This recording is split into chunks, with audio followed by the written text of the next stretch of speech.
সিদ্ধান্ত সরকার করছে।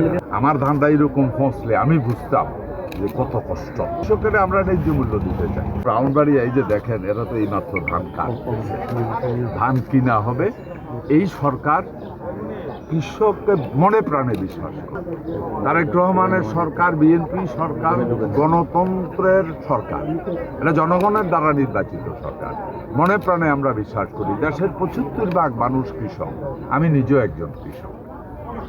আমার ধান্দা এরকম ফসলে আমি বুঝতাম যে কত কষ্ট। এই ধান্দা এই পর্যায় পর্যন্ত নিয়ে আসতে বহুত কষ্ট।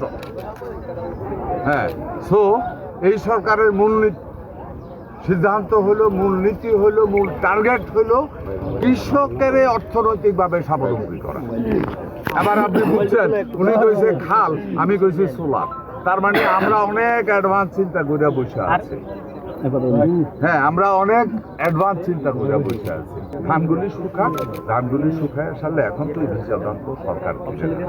12% ময়েশ্চারের উপরে হইলে সরকার কিনবে না। এগুলি শেষ হোক, এমনভাবে কোটা করা হয়েছে ডিস্ট্রিক্ট ওয়াইজ। এবং পরবর্তীতে আমরা যেটা করব, ইউনিয়ন ওয়াইজ আমরা মাইকিং করব, ধান কিনবে তোমরা আসো ধান বিক্রি করার। আমাদের মূল টার্গেট কৃষকের আমরা ন্যায্য মূল্য দিতে চাই। ক্লিয়ার? আমি পানি বিষয়ক মন্ত্রী না, ওই টেকনোলজি আমি বুঝি না। আমি উৎপাদন বুঝি, চাষ বুঝি। ঠিক আছে, হোক মাছ, হোক গরু, হোক ধান, হোক ভুট্টা, যাই কোনো চাষ আমি বুঝি। ওইটা পানি মন্ত্রণালয়। বাট এরই মধ্যে একটা উচ্চ পর্যায়ে এই আপনি যে সমস্যাটার কথা বলেন, এটাকে নিয়ে একটা কমিটি গঠন করা হচ্ছে।